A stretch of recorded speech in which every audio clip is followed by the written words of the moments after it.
আসছে কোথায় পাওয়া যাবে। একটু পরিবর্তন করুন ভাই। কতদিন শয়তানকে জেতাবেন? কতদিন নির্লজ্জ আর বেহায়া হয়ে থাকবেন? কতদিন নির্লজ্জ হব আমরা? কতদিন ইসলাম থেকে, শিক্ষা থেকে মূর্খ বলে দাবি করে চালাবো? আমি কিছু জানিনি, ওই একটু নামাজে দাঁড়াই, লা ইলাহা ইল্লাল্লাহ ইল্লাল্লাহ বলি, আল্লাহ যা জানে ওই কবুল করলে গেল। ফেরেশতা বলবে, শয়তানের বাচ্চা, সব কিছু বলা তুমি ঠিকঠাক করেছো, এর বেলা তোমার একটু জানার সময় হয়নি? 8 ঘন্টা সময় আমি আল্লাহর জন্য, ইসলাম শেখার জন্য দিতে পারোনি?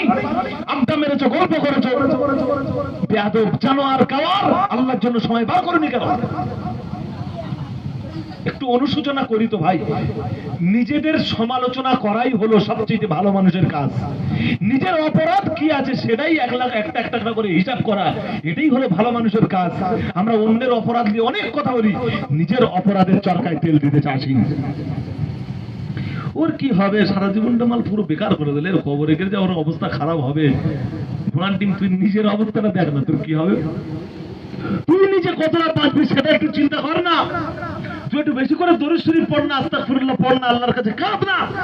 তোর তো সময় নেই অন্যজনের আলোচনা করার, গবেষণা করা, তার বদনাম তোলা। তোর তো নিজের কাছে সময় নেই। সময় তো বিরাট একটা পুঁজি, তোকে তো সামান্য দেওয়া হয়েছে। করলি কি সেটা? সুতরাং তাহলে জিকিরটা শিখে গেলাম। আমি যখন বলবো সুবহানাল্লাহ থেকে জিকির, যেখানে শেষ করবো আবার সেখান দিয়ে শুরু। এখন বলেন তো দেখি কার কার মাথায় ঢুকেছে? সুবহানাল্লাহ, আলহামদুলিল্লাহ, লা ইলাহা ইল্লাল্লাহ, সুবহানাল্লাহ, আলহামদুলিল্লাহ, সুবহানাল্লাহ, আলহামদুলিল্লাহ, লা ইলাহা ইল্লাল্লাহ, সুবহানাল্লাহ, আলহামদুলিল্লাহ, লা ইলাহা ইল্লাল্লাহ, সুবহানাল্লাহ, আলহামদুলিল্লাহ, লা ইলাহা ইল্লাল্লাহ, মুহাম্মাদুর রাসূলুল্লাহ সাল্লাল্লাহু আলাইহি ওয়াসাল্লাম। যাক, মাশাআল্লাহ, একটা ছোটখাটো ওয়াজতালি মুখস্থ হয়েছে। প্রিয় ভাইরা, হাদিসের মধ্যে এসেছে যে আল্লাহর কাছে সবচেয়ে প্রিয় বাক্য হলো এই 4টা। আল্লাহর কাছে আরো প্রিয় একটি জিনিস, তার নাম হলো কোরআন মাজিদ।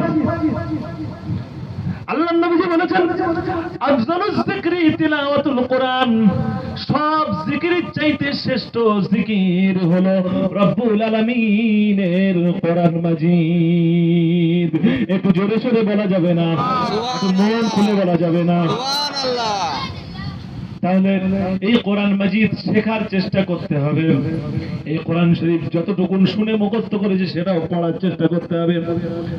আর এই কোরআন মাজিদ আপনার অন্তত শেখার যদি নাও থাকে, সময় যদি নাও হয়, মাঝে মাঝে কোরআন মাজিদের অডিও তেলাওয়াত, মোবাইল এখন অনেক মানুষের হাতে হাতে মোবাইল দিয়ে একটা কোরআন শরীফের সূরা শুনতে থাকুন। শুধু শুনলে হবে না, কোরআনের ব্যাখ্যা বিশ্লেষণ করা, তাফসীরের আলোচনা যদি পান সেগুলো শুনতে থাকবেন।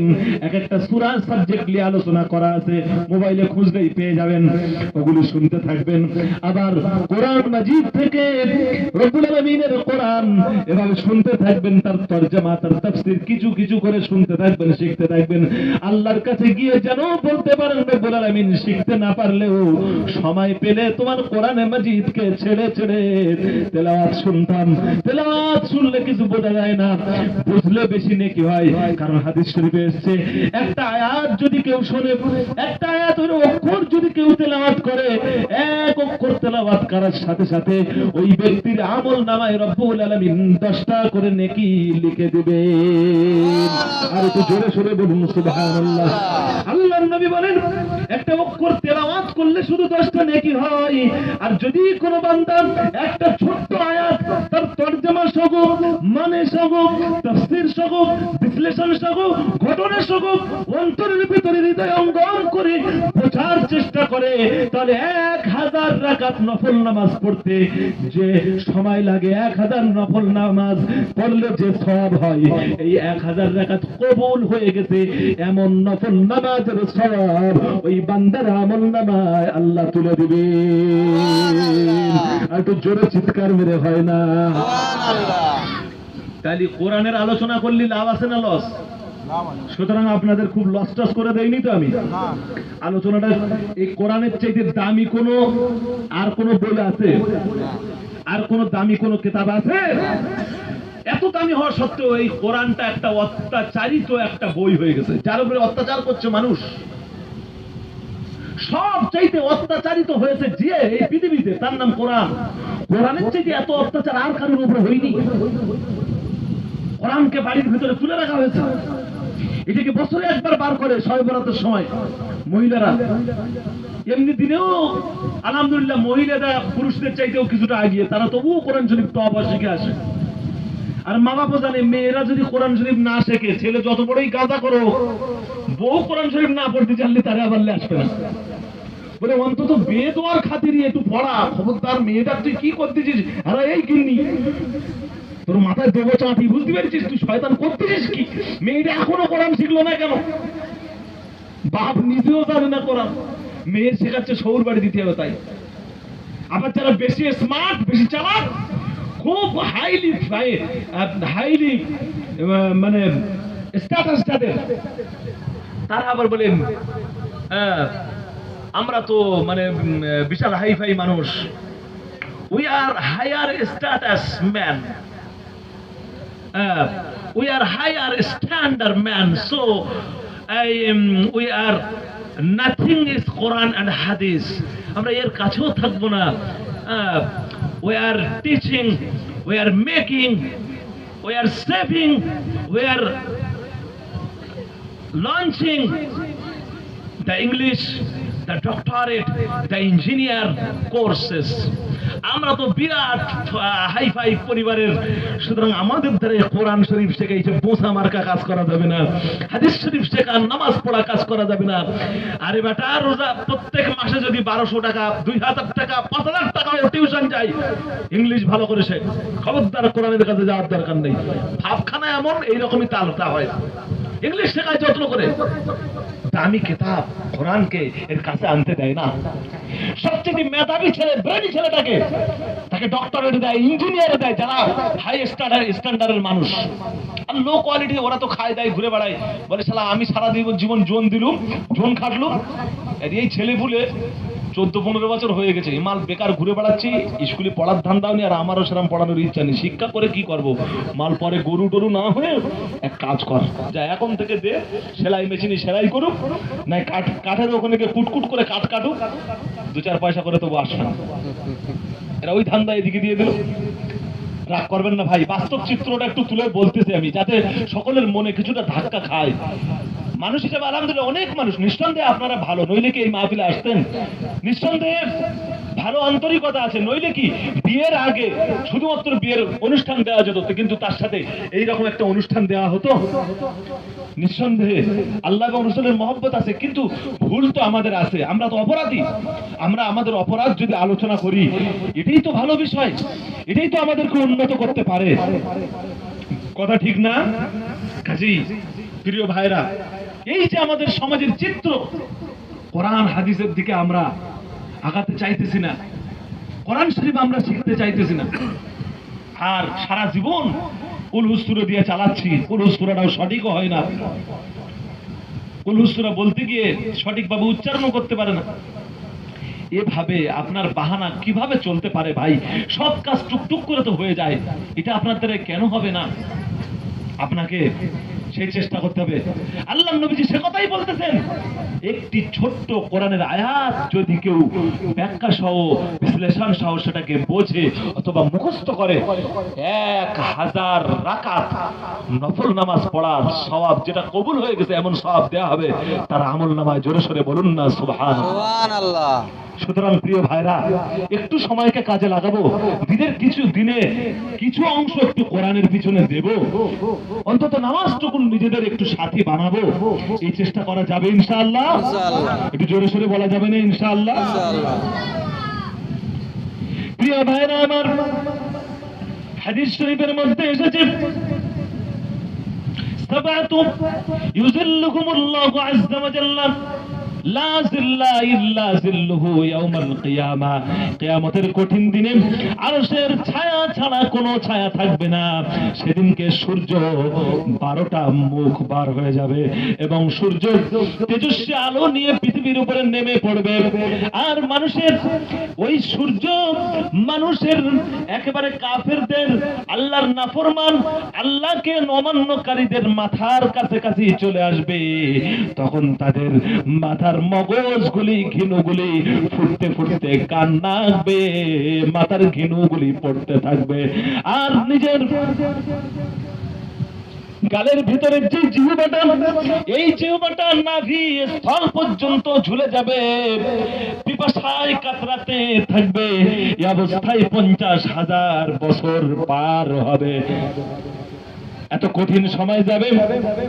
এই সময় যারা নাকি দুনিয়ায় নামাজ আদায় করতো, আল্লাহকে ভয় করে চলতো, আল্লাহ রাব্বুল আলামিনের রাসূল বলেন, যারা কিয়ামতের কঠিন দিনে কোনো ছায়া যাদের নাই, 50,000 বছর ওইভাবে দাঁড়িয়ে আছে, কষ্ট করতেছে, ঠিক ওই রকম সময় আল্লাহর মুমিন বান্দা যে ব্যক্তি নামাজ পড়েছে, ওই ব্যক্তি ফরজ নামাজ 10 থেকে 12 মিনিট অথবা 4 থেকে 5 মিনিট, দুই রাকাত অথবা 4 রাকাত ফরজ নামাজ পড়তে যেই টাইম লাগে, ওই ফরজ নামাজ পড়ার সময় যতটা লাগে, কিয়ামতের কঠিন 50,000 বছরের সমানকে রব্বুল আলামিন একটা ফরজ নামাজের সময়ের মধ্যে ওই মুমিন বান্দার সময়কে আল্লাহ পার করে দিবে। জোরে জোরে বলা যায় না সুবহানাল্লাহ? তাহলে নামাজটা কতটা দরকার রে ভাই, কতটা দরকার। এটা লম্বা ঘটনা ছিল, কিন্তু ওই ঘটনা ধরলে আমি সময় পাবো না ব্যাখ্যা করার। এখন আমি আপনাকে আরো একটু কথা শোনাই। যেহেতু অনেক অপরাধ করেছেন, অনেক ভুল করেছেন, সিদ্ধান্ত আপনি হয়তো মনে মনে কেউ কেউ নিচ্ছেন যে নামাজ পড়বো, আবার কেউ কেউ বলেছেন না 2-4 মাস যাক না, হুজুর বলতেছ কি, আমার পুরো শরীর ফিট, কাজ আমার খুব রানিং সুন্দর চলছে, টাকা পয়সা মাল প্রত্যেক দিন আমার হাতে বেশ একদম ঠাস ঠাস করে চলে আসছে। সুতরাং I have not problem, I have any problem, so I will discuss in future. আমি পরে সিদ্ধান্ত নেব কি করব, এখন তো মেলায় টাকা পয়সায় আছি, শরীর টরিল ঠিক আছে, নামাজ কালাম পড়ার দরকার নেই। এরকম যাদের ভাবধারা, তারা তো ভাই আমার ওয়াজ থেকে তারা সম্পূর্ণ সাবজেক্টের বাইরে। আর যদি কোনো বান্দার ভিতরে এখন প্রেরণা যোগায় যে হ্যাঁ নামাজটা পড়বো, প্রিয় ভাইরা আমি অনুরোধ করি, জামাতে না পড়তে পারেন অন্তত একাকী হলেও আপনি নামাজটা পড়ুন, নামাজ থেকে বাদ যাবেন না। কোন কাজটা আপনি করতেছেন না বলুন তো, আল্লাহর জবাব জিজ্ঞেস করলে কি বলবেন আপনি? এই সম্মান, এই ব্যক্তি, এই বডি কে বানিয়ে দিয়েছে আপনাকে? কোনটাই নিজের কোনো কর্তৃত্ব নেই তো। হাতু বুরহানাকুম, কোন দলিল আছে এগুলো তোমার কেউ বানিয়ে দিয়েছে অথবা তুমি নিজে বানিয়েছো? কোনো তো দলিল নাই আল্লাহ ছাড়া। প্রিয় ভাইরা আমার ওস্তাদের জন্য যারা নাকি নিয়ত করেছেন আজকে থেকে আমি মনে মনে নামাজ পড়ার সিদ্ধান্ত নিলাম, কিন্তু রব্বুল আলামিন এতদিন পড়িনি, আবার বাই চান্স ছুটে যেতেও পারে, আমার উপায় কি হবে?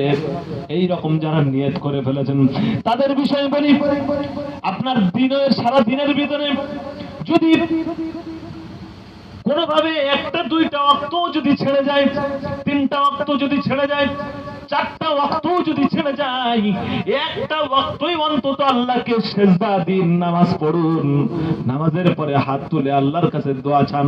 প্রিয় ভাইরা আমার, এরপরেও যদি আপনি একটা ওয়াক্ত যদি না পড়তে পারেন, অন্তত গোপনে আপনি আল্লাহর কাছে ঘরের দরজা বন্ধ করে দিন, অথবা গভীর রাত্রে আপনি কোনো ফাঁকা জায়গায় একাকী হয়ে যান, অথবা গোপন কোনো জায়গায় চলে যান, সেখানে চলে গিয়ে আল্লাহ রাব্বুল আলামিনের কাছে বারবার ক্ষমার তাসবিহগুলো পড়ুন, গুনাহ থেকে বাঁচা আসার করুন, গুনাহ থেকে মাফ চাওয়ার জন্য তৈরি হয়ে যান, নবীজির প্রতি দরুদ পাঠ করুন, আর হাত তুলে বলুন, রব্বুল আলামিন আমার জীবনে আমি চেষ্টা করার জন্য আমি চেষ্টা করতেছি, কিন্তু তুমি রহমান রহিম, তোমার কাছে আশা করে হাত পেতেছি আল্লাহ, আমি পারিনি, কেন পারিনি আমি বুঝিনি, সব হয়ে যায় আমি নামাজ পড়তে পারিনি, আল্লাহ তাআলা তুমি আমাকে মেহেরবানি করে নামাজের কারণে জাহান্নামী বানাইও না, আমাকে তুমি দয়া করে নামাজের কারণে কুফরের দিকে ঠেলে দিও না, আমাকে তুমি নামাজি বানিয়ে দাও, আমি তোমার কাছে কাঁদতেছি রব্বুল আলামিন। আল্লাহ আজকের এই গোটা মাহফিল নিয়ে তোমার কাছে দোয়া চাই, আল্লাহ তাআলা যে উদ্দেশ্যে মাহফিল দেওয়া হয়েছে এই উদ্দেশ্য সফল করো, সকলকে নেক আমলের তৌফিক দাও, আমার ভাইরা যারা এসেছে সকলকে নেক আমলের তৌফিক দাও, ইসলামকে জানার তৌফিক দাও, বিশেষ করে আমি অধম গুনাহগার রব্বুল আলামিন আমাদের ভাইদেরকে নিয়ে দোয়া চাচ্ছি আল্লাহ, কিয়ামতের দিন আমার বাঁচার অবস্থা কি হবে আমি জানি না, আল্লাহ তুমি রব্বুল আলামিন মেহেরবানি করে আমার ভাইদের সঙ্গে আজকে যা বললাম আমাকে আমল করে কিয়ামতের দিন বাঁচিয়ে দিও। পরকালে কাঁদার চাইতে ভাইদের দুনিয়াতে একটু কাঁদুন, একটু দুনিয়াতে কাঁদুন, ফালিয়াদহাকু কলিলা, তোমরা বেশি করে কাঁদো, ওয়ালিয়াবকু কাসীরা, কম করে হাসো, বেশি করে কাঁদো। নবীজি বলতেন আখিরাত যদি তোমরা টের পেতে বেশি করে কাঁদতে, তোমরা হাসতে না। আমি নবীজি আখিরাত টের পেয়েছি, কিন্তু আমি নবীজি যে কত ধৈর্যশীল, কত সাহসী, এজন্য আমি বেশি হাসি না, যদি হাসির দরকার হয় মুচকে হাসি, আমি সবসময় কাঁদতে থাকি। নবী সাল্লাল্লাহু আলাইহি ওয়াসাল্লাম যারা আগে পরে সব গুনাহ মাফ করে দেওয়া হয়েছে, তিনি যখন রাত্রে হতো আল্লাহ রাব্বুল আলামিন বলতেছেন ফাইজা ফারাগতা ফানসাব ওয়া ইলা রাব্বিকা ফারগাব। হে নবী সারাদিন ইসলামের জন্য কাজ করেছো, পরিবারের জন্য পরিশ্রম করেছো, সারাদিন তুমি খাটাখাটনি করেছো, এখন তুমি শুয়ে পড়বে, একটু ফাঁকা টাইম পেয়েছো, যখন তুমি ফাঁকা টাইম অবসর টাইম পাও আমি আল্লাহর সামনে একটু দাঁড়িয়ে যাও, আমি আল্লাহর সামনে দাঁড়িয়ে দাঁড়িয়ে কোরআন পড়তে থাকো, আমি আল্লাহর সামনে দাঁড়িয়ে দাঁড়িয়ে কোরআন পড়তে থাকো। আল্লাহর নবী সাল্লাল্লাহু আলাইহি ওয়াসাল্লাম নামাজে দাঁড়াতেন, নামাজে দীর্ঘ সময় দাঁড়াতে দাঁড়াতে 2 পারা 2.5 পারা পড়া হয়ে যেত, আরো বেশি পড়তেন, পা অবশেষে পা মোবারক ফুলে যেত, পায়ের রক্ত জমে যেত, নামাজের মধ্যে সময় কাটাতেন, যতক্ষণ দাঁড়িয়ে থাকতেন আবার রুকুতে গিয়ে ততক্ষণ থাকতেন, রুকুতে গিয়ে আল্লাহর কাছে বলতেন, আমরা শুধু রুকুর একটাই দোয়া জানি, সুবহান রাব্বিয়াল আযীম, এই দোয়াটা জানি, এই দোয়াটাই শুধু আমরা পড়ি। নবীজি রুকুর মধ্যে গিয়ে বলতেন আল্লাহুম্মা লাকা আসলামতু, হে আল্লাহ আমি তোমার কাছেই আমাকে আত্মসমর্পণ করে দিলাম, ওয়া বিকা আমানতু, তোমার প্রতি ঈমান আনলাম, ওয়া লাকা আসলামতু ওয়া লাকা রাকাতু, তোমার সামনে আমি রুকু করলাম, আমার হাত চোখ পা মুখ যাবতীয় অঙ্গগুলো তোমার সামনে নত করে দিলাম, ওয়াখাশা লাকা সামঈ, আমার কান এখন তোমার সামনে রুকু করেছে, নিচু হয়ে গিয়েছে, ওয়া বাসারি, আমার চোখ তোমার সামনে নিচু হয়ে গিয়েছে, নত হয়ে গিয়েছে,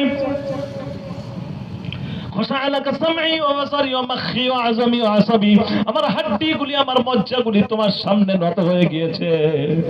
রব্বুল আলামিন তুমি আমার রুকুকে কবুল করে নাও। আবার রুকু থেকে দাঁড়াতেন, দাঁড়িয়ে আবার বলতেন রব্বানা লাকাল হামদ, সব প্রশংসা তোমার, হামদান কাসীরান তাইয়িবান মুবারাকান ফি। রব্বুল আলামিন বেশি থেকে বেশি প্রশংসা শুধু তোমার জন্য, তুমি যতটা প্রশংসা করলে তুমি খুশি হও, ততটা প্রশংসা তোমার জন্য বর্ণনা করতেছি। সুবহানাল্লাহ, সুবহানাল্লাহ, লা উহসি সানান আলাইকা, তোমার প্রশংসা কোনোদিন শেষ করতে পারবো না। আনতা কামা আসরাইতা আলা নাফসিক, তুমি নিজে নিজে যত প্রশংসার যোগ্য ততটাই প্রশংসা বর্ণনা আমি এক কথাই করতে চাচ্ছি। এবার নবীজি রুকুতে চলে যেতেন, রুকুতে চলে যাওয়ার পরে সেজদায় পড়তেন। আম্মা জান আয়েশা বর্ণনা করেন, নবীজি যখন সেজদায় চলে যেতেন, আল্লাহর এত কাছে হয়ে যেতেন, আল্লাহর জাহান্নামের কথা মনে করতেন, আল্লাহকে দেখে এত ভয় করতেন। ওই সময় সারাদিনের ফরজ নামাজ তো পড়তেনই, আবার রাত্রির বেলা নফল নামাজ পড়তেছে, তাহাজ্জুদ পড়তেছে দাঁড়িয়ে দাঁড়িয়ে। রুকু আর সেজদায় যখন চলে গিয়েছে, সেজদায় গিয়ে এত জোরে ডুকরে পড়ে কাঁদতেন। আম্মা জান আয়েশা বলেন, ভাত তরকারি রান্না করার সময় যখন পানিগুলো উবাল মেরে টকটক করে ফুটলে গুমড়ে যেরকম একটা আওয়াজ বার হয়, নবীজির বুকের ভেতর থেকে আল্লাহর ভয়তে ওই রকম আওয়াজ বার হতে থাকতো। সুবহানাল্লাহ, সুবহানাল্লাহ। কার উম্মত ভাইরা আপনারা? তার নামাজের মিশন কি ছিল? আপনার নামাজের মিশন নাই, আমার নামাজের মিশন নাই। আল্লাহ মাহফিল থেকে দোয়া চাই, কলিজায় জাহান্নামের ভয় দাও, নামাজ পড়ার তৌফিক তুমি আমাদের দান করো। জোরে বলেন আমিন। কয়জন ভাই নামাজ পড়ার ব্যাপারে সিদ্ধান্ত নিয়েছেন?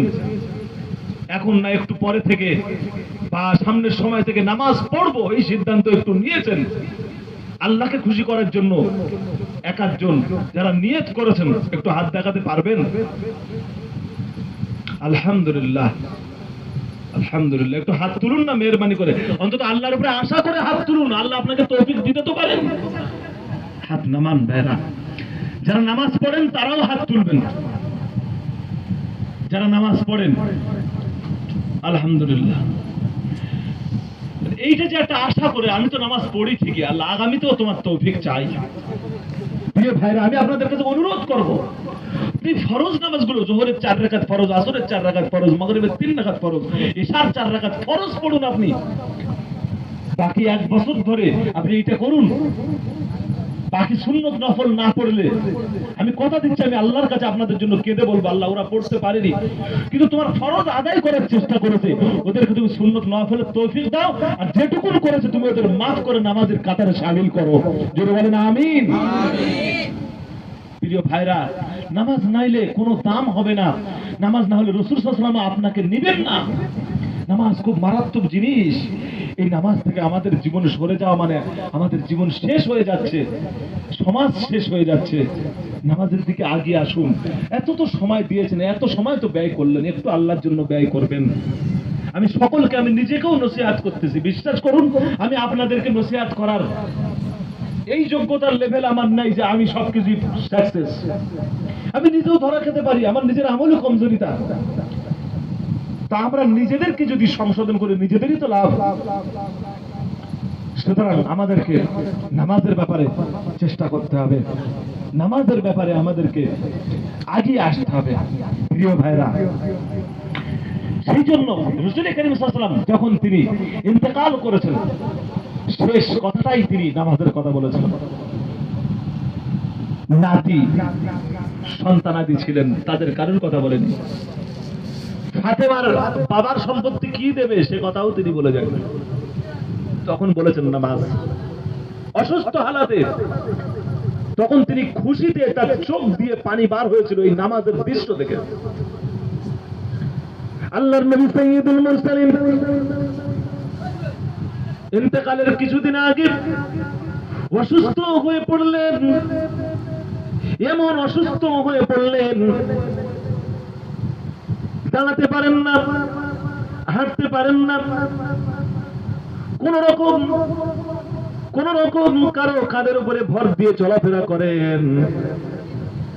মসজিদে নববীতে এভাবে তিনি যখন নামাজ পড়তে যাওয়ার মতো একটু শরীরটা ঠিক ছিল, তখন 2 জন সাহাবীর কাঁধের উপরে ভার দিয়ে মসজিদের জামাতে হাজির হয়েছেন।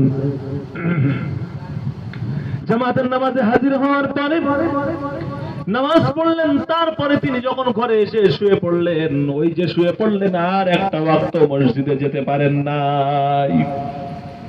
কখনো হুঁশ আসতেছে, কখনো বেহুশ হয়ে যাচ্ছে। আল্লাহর নবীকে যদি মৃত্যু যন্ত্রণা না ছাড়ে, মৃত্যু যদি না ছেড়ে দেয়, আপনি আমি তো একটা তুচ্ছ চুনোপুটি, আখিরাতে রব্বুল আলামিনের সামনে দ্বারস্থ হতে হবে, কোনো সন্দেহ নাই। আল্লাহর নবী সাল্লাল্লাহু আলাইহি ওয়াসাল্লাম যখন বিছানায় শুয়ে আছেন এই অবস্থায়, হঠাৎ করে বেহুশ থেকে হুঁশ এলো। নবীজি জিজ্ঞাসা করলেন, আয়েশা এখন কোন সময় চলতেছে? হযরত আয়েশা বললেন, ইয়া রাসূলুল্লাহ, ইশার সময় হয়ে গিয়েছে। আপনার সাহাবীরা নবীর জন্য অপেক্ষা করে করে এখন তাদের মনের এই ধারণা হয়েছে বিশ্ব নবী অনেক সময় হয়ে যাচ্ছে, নবীজি নামাজে আর আসতে পারতেছে না।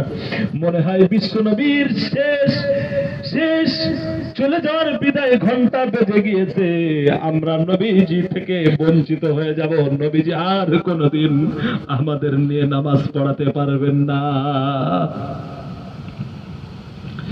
আল্লাহর নবী বললেন, আয়েশা ইশার সালাতের সময় চলছে, ইশার সময় এখন আমার উম্মতের অবস্থা খবর বলো।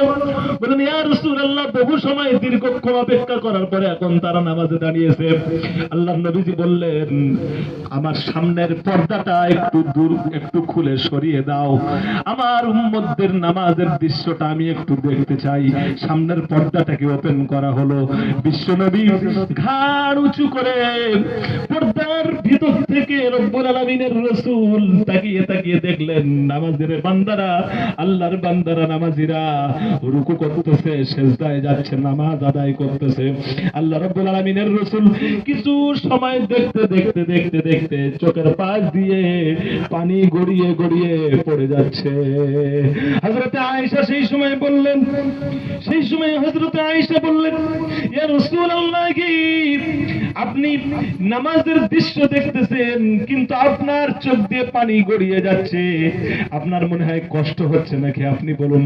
রাসূল তখন বললেন, ওগো আয়েশা, এটা আমার কোনো কষ্টের চোখের পানি না, এটা আমার কোনো দুঃখের পানি নাই।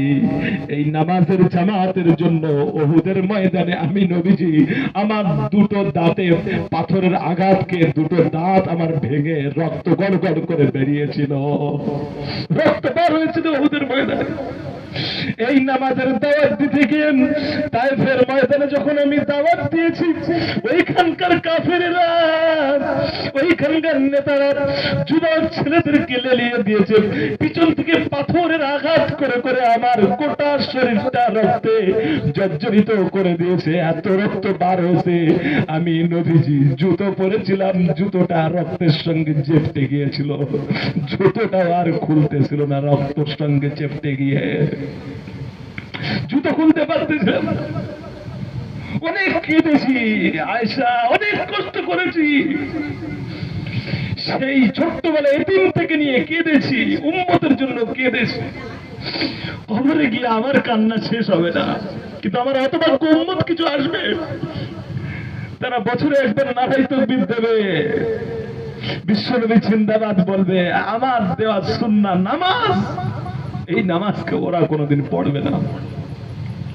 ঈদের নামাজ পড়বে, কোন রকমের জুমার নামাজ পড়বে, কিন্তু সেই নামাজ এরা আদায় করবে না। আল্লাহর নবী সাল্লাল্লাহু আলাইহি ওয়াসাল্লাম বলেন, জুইলাত লিয়া সালাসাতু আশিয়াইন, আমার কাছে তিনটা জিনিস সবচেয়ে বেশি প্রিয়। একটা হলো কুররাতু আইনি ফিস সালাহ, নামাজ হলো আমার চোখের শীতল, আমার চোখের ঠান্ডা। যখন নামাজ পড়ে আমার কলিজা ঠান্ডা হয়ে যায়, সুবহানাল্লাহ। প্রিয় ভাইরা, সেই নামাজ আমাদের শয়তান দূরে সরিয়ে দিয়েছে। একটা গল্প বলি, আপনারা অবাক হবেন, আমাদের ঈমান কোথায়। যুদ্ধের ময়দান থেকে আসতেছে সাহাবায়ে কেরাম, আল্লাহ নবী সাল্লাল্লাহু আলাইহি ওয়াসাল্লাম বললেন, সাহাবীরা বড্ড ক্লান্ত হয়ে গিয়েছে, খুব কষ্ট হয়ে গেছে। আযান ইয়া বিলাল, বিলাল কোথায় আছো, আযান দাও। আরিহনা বিস সালাত, খুব কষ্ট হয়ে গেছে, একটু নামাজ পড়ে শরীরটা একটু আরামদায়ক বানিয়ে নেব, শরীরের এনার্জি আনবো, বড্ড কষ্ট হয়ে গেছে। নামাজের মাধ্যমে শরীরে একটু মজা, একটু আরাম, একটু এশ অর্জন করে নেব। সুবহানাল্লাহ। আমরা কি বলি, বিশাল কষ্ট হয়ে গেছে, নামাজ পড়তে পারবো না। হালকা ফুলকা কষ্ট যদি হয়, এরকম নামাজ পড়া আমার দ্বারা সম্মান, ওরে বাবা রে, কোমরটা গেল ভাব, মানে বিশাল কষ্ট হচ্ছে। যুদ্ধের ময়দান থেকে কষ্ট করে আসতেছে, তখন বলতেছে নামাজ পড়লেই শান্তি পাবে নাকি, নামাজ পড়লেই নাকি তারা আরাম পাবে। আর আমরা ঘুমে আরাম পাই, আমরা গল্প মারায় আরাম পাই, আমরা আড্ডাবাজিতে আরাম পাই। কবরে যখন যাবেন, এই খবর আপনার জন্য আমার জন্য কি করে নাজাতের জায়গা হবে কিভাবে? একটু নিজেদের খোরাক দিলাম, চিন্তা করবেন আমল করার জন্য। এ পর্যন্তই আমি সংক্ষিপ্ত করছি আমার আলোচনা, যেহেতু আর লম্বা সময় করব না। একটু দরুদ শরীফ, আল্লাহুম্মা সাল্লি আলা সাইয়্যিদিনা মাওলানা মুহাম্মদ ওয়া আলি সাইয়্যিদিনা মাওলানা মুহাম্মদ। হে রাসূল, তোমার জন্য মন কাঁদে, আঁখি কাঁদে, ভুবন কাঁদে, শুধু বেদনা হৃদয়েরই মাঝে বাসা বাঁধে। মা বাপ ভাই বোন সবার চাইতে আপন এই পৃথিবীতে আমাদের রাসূল, এর চাইতে বড় আপন এই পৃথিবীতে আর কেউ না। আর সবচাইতে সবার চাইতে আপন হলেন আল্লাহ। তাই বলছে কবি, হে রাসূল, তোমার জন্য মন কাঁদে, আঁখি কাঁদে, ভুবন কাঁদে, শুধু বেদনা হৃদয়েরই মাঝে বাসা বাঁধে। আমি হতে পারি সবই হারাম, যদি শুধু তোমার প্রেমের পাই গো সারা।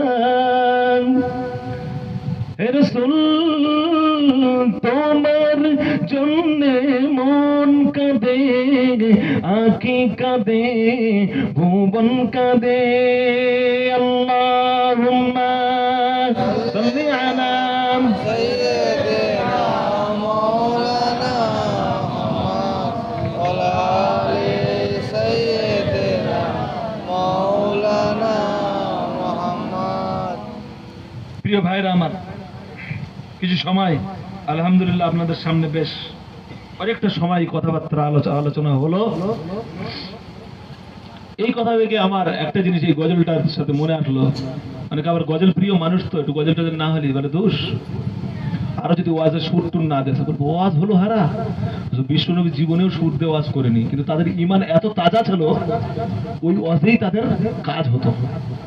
এখন সুর দিয়েও সুর ফ্যাশন হয়ে গেছে, অনুষ্ঠানটা আবার সুর দিতে হবে। আরে সুর টুর কিছু দেয়নি, কিন্তু এমনি ভক ভক ভক করতে হলো, ওয়াজ হলো। শয়তান বলে এই দেখ, হেদায়েত তো তোর কপালি না, অন্তত একটু সুর শোন।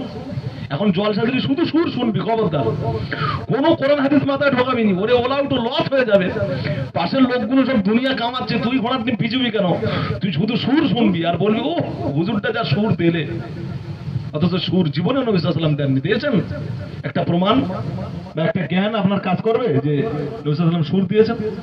যেদিন মনে করবেন সুর না দিয়ে আপনার ওয়াজ কলিজায় স্পর্শ করেছে, আপনার আমল করার মতন শক্তি আসতেছে, সেই দিন বুঝবেন আপনি সঠিক ঈমানের অধিকারী হয়েছেন।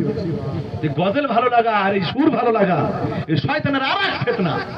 শয়তান ওই যে প্ল্যান করে রেখেছে যে এরা তো ওয়াজ দিলে সর্বনাশ সব তো হেদায়েত হয়ে যাবে, এমন একটা কিছু সূক্ষ্ম জিনিস ঢুকে দেয় যেন ওই করালে ব্যর্থ থাকে। বলে এই দেখ ওয়াজ দিচ্ছিস দিয়ে, কিন্তু এর মাথায় ঢুকিয়ে দে, বল সুর দিতে হবে। সুর শোনার চিন্তায় শয়তান বলতে গান তো বাদ দিলে, মালগুলো তো সব ওয়াজে এসে নবীজি যেহেতু সুর দেয়নি, সাহাবীরাও দেয়নি, ওইটা যদি করা হয়, ওই মাল যদি ওদের কথার সব কানে ঢোকে, ওটা যদি সমাজে চলে তো আমলের দিক চলে যাবে। গানের সুর তো যেহেতু শুনবে না, এখন একটু ওয়াজের সুর দে, প্যান প্যানানি সুর যখন দেবে, আহা গো কি সুর, যা লাগলো মজা। সুর শুনে যেখানে ওয়াজ সেখানে রেখে দে, সব বাড়ি চলে গেছে, বেকার, লাভ নাই।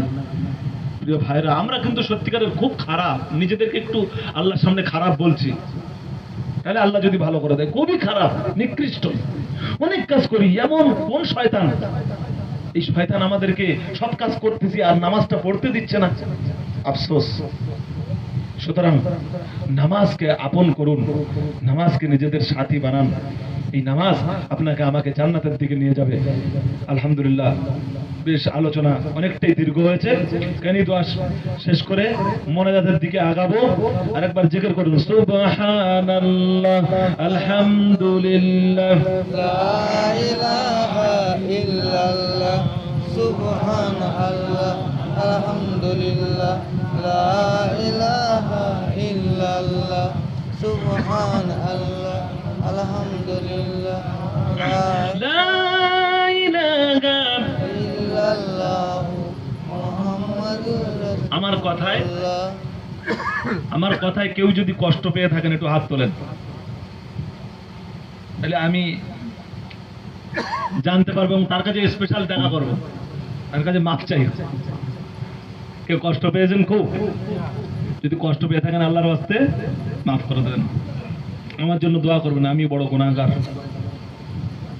তো প্রিয় ভাইরা, আলাপ আলোচনা তাহলে এখানেই শেষ করছি। এবার দরুদ শরীফ পড়ে আমরা সকলে দোয়া করব। আল্লাহুম্মা সাল্লি আলা সাইয়্যিদিনা মাওলানা মুহাম্মদ ওয়া আলা আলি সাইয়্যিদিনা মাওলানা মুহাম্মদ। ইনশাআল্লাহ। আল্লাহুম্মা আমিন। ربنا ظلمنا أنفسنا وإن لم تغفر لنا وترحمنا لنكونن من الخاسرين। রব্বুল আলামিন, তোমার দরবারে আমরা সকলে হাত তুললাম। জীবনে জানা অজানা ইচ্ছায় অনিচ্ছায় হাত তোলার পূর্ব মুহূর্তে যত গুনাহ করেছি সব গুনাহগুলো তুমি মাফ করে দাও। আল্লাহুম্মা রব্বুল আলামিন, এতক্ষণ ধরে যে সমস্ত শ্রোতা এবং বক্তা আমরা যা ওয়াজ শুনলাম বললাম, সকলকে কোরআন এবং সুন্নাহর উপরে আমল করার জন্য তুমি তৌফিক দান করে দাও। আল্লাহুম্মা রব্বুল আলামিন, জীবিত মৃত চলে যাওয়া আমাদের আত্মীয় স্বজন তাদের সবাইকে তুমি মাফ করে দাও। আমাদের যাদের আব্বা জান আম্মা জান কবরের গহীন কবরে চলে গেছেন, রব্বুল আলামিন আল্লাহ তাআলা আমাদের আব্বা আম্মার কবরগুলো জান্নাতুল ফিরদাউস বানিয়ে দাও। সকলের গুনাহ খাতাগুলো তুমি মাফ করে দাও। রব্বুল আলামিন, সম্মানীয় শ্রদ্ধেয় পিতা আব্বাজান কত কষ্ট করে লালন পালন করেছে, নিজের সুখ নিজের শান্তির কথা না ভেবে সন্তানের সুখ আর শান্তির কথা ভেবে মাথার গাম পায়ে ফেলে ইনকাম করেছে। রব্বুল আলামিন, আল্লাহ তাআলা এমন কি কখনো গুনার মধ্যে পড়ে গিয়েছে, হারাম ইনকামের মধ্যে ঢুকে গিয়েছে মাহবুব, এই সম্মানীয় পিতা যাদের চলে গেল সন্তান হয়ে যারা তুলেছে মাহবুব, আমাদের আব্বাজান গুলোকে তুমি মাফ করে দাও। আমাদের আম্মাজান গর্ভধারণ করেছে, রব্বুল আলামিন সন্তান হয়ে মায়ের পেটের ভিতরে লাথি মেরে আঘাত করেছে। আল্লাহ, মা সবে ভাত খেতে বসেছিল, খাবে ক্ষুধা পেটে দুটো খাবে, সন্তানের হাঁটুর আঘাতে মায়ের আমর যন্ত্রণা চালু হয়েছে। মা একটা কোনায় গিয়ে কাঁদতে কাঁদতে চোখের পানি ফেলে ধৈর্য ধারণ করে ভাত খাওয়াকে সরিয়ে দিয়ে যন্ত্রণায় ছটপট করে সময় কাটিয়েছে। সেই মায়ের হক কিছুই আদায় করতে পারে নাই। মা যাদের চলে গেল মাহবুব, মাকে তুমি ক্ষমা করে দিয়ে জান্নাতুল ফিরদাউসের ঠিকানা বানায় দাও। রব্বুল আলামিন, আল্লাহ তাআলা এমন করে तमाम পৃথিবীর মুসলমান নরনারী ইমানদার মুমিন মুমিনাত তাদের সকলের আরওয়াহে সওয়াবগুলো পৌঁছে দাও। খাস করে যে আশা আকাঙ্ক্ষা উদ্দেশ্য নিয়ে মুতাবাররক মাহফিল এই বিবাহ উপলক্ষ করে করা হয়েছে, আল্লাহ রব্বুল আলামিন এই বিবাহকে তুমি হক ও নেক ও কামিয়াব ও সফল বিয়ে হিসেবে তুমি কবুল ও মঞ্জুর করে নাও। তোমার পক্ষ থেকে দাম্পত্য জীবনে তোমার রহমত বরকত শান্তি, তাকওয়া, ইখলাস, আমলে হাসান রব্বুল আলামিন তুমি তাদেরকে দান করে দিও আল্লাহ। রব্বুল আলামিন আল্লাহ তাআলা বিয়ের জন্য শরীয়ত মাফিক যত বিষয় রয়েছে ওগুলো মুসলমানদের, বিশেষ করে রব্বুল আলামিন যাদের বিয়ে হচ্ছে বিবাহিতদের জীবন যাপন কিভাবে করতে হয় সেই মাসলা শরীয়ত গুলো জানার তৌফিক দিও আল্লাহ, জেনে আমল করার তৌফিক দিও আল্লাহ। রব্বুল আলামিন আল্লাহ তাআলা আমাদের সকলকে ইসলাম শিক্ষার তৌফিক তুমি দান করো। রব্বুল আলামিন আল্লাহ তাআলা আমাদের সকলের পরিবারে তুমি শান্তি রহমত দান করে দাও। রব্বুল আলামিন আল্লাহ তাবারক ওয়া তাআলা খাস করে রব্বুল আলামিন আল্লাহ তাআলা এই মাহফিল যিনি কর্তৃক আয়োজিত হয়েছেন সেই মুহতারাম সম্মানিত ডক্টর সাহেবের নেক আশা ইরাদাগুলি তুমি কবুল ও মঞ্জুর করে নাও। ওনাকে বেশি করে নেক আমল করার তৌফিক তুমি দান করে দাও। রব্বুল আলামিন আল্লাহ তাআলা তুমি তোমার নামাজি, রোজাদার, পরহেজগার, নেককার তোমার কামিল বান্দাদের মধ্যে ডক্টর সাহেবকে তুমি কবুল ও মঞ্জুর করে নাও। রব্বুল আলামিন আল্লাহ তাআলা আমাদের সকলের মনে ব্যথা বেদনা পেরেশানি যা রয়েছে তুমি দূর করে দাও আল্লাহ। রব্বুল আলামিন আল্লাহ তাআলা দুনিয়ার টাইম একদিন হয়তো শেষ হয়ে যাবে। রব্বুল আলামিন আল্লাহ তাআলা তুমি যাকে যত বেশি নিয়ামত দিয়েছো তার নিয়ামতের হিসাব তুমি বেশি করে নিবে। রব্বুল আলামিন আল্লাহ তাআলা দুনিয়ার সময় পার হয়ে গেলে মাবুদ আল্লাহ দুনিয়ায় থাকা অবস্থা এবং দুনিয়া থেকে পার হওয়ার পরেও তোমার দয়া ছাড়া আমাদের দ্বিতীয় কোনো রাস্তা নাই। তোমার রহমতের ঝুলির দিকে হাত বাড়িয়েছি আল্লাহ, আমরা যারা হাত তুলেছি আমাদের কাউকে খালি হাতে মারুম করে দিও না। তোমার হাবিবের সিদকায়ে তো পাইলে কোরআন আযীমের বরকতে আসমাউল হুসনা তোমার কালাম, তোমার ইসম, তোমার আসমায়ের বরকতে আমাদের সকলের দোয়া কানা কবুল ও মঞ্জুর করে নাও। বিকালিমাতিন লা ইলাহা ইল্লাল্লাহ।